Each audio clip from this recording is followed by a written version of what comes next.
You ask Tiger to calculate. This deals with linear inequalities with one unknown.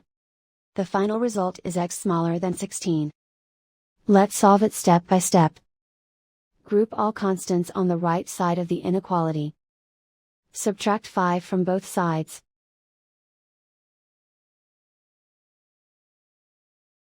Simplify the arithmetic.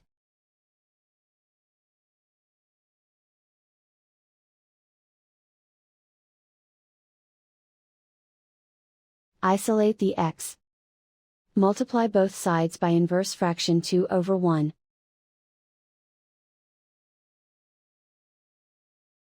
Group like terms.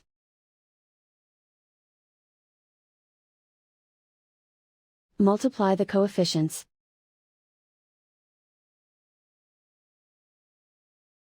Simplify the fraction.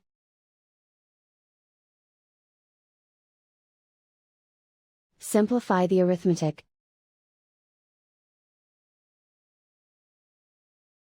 Plot the solution on a coordinate grid. And so the final result is x smaller than 16.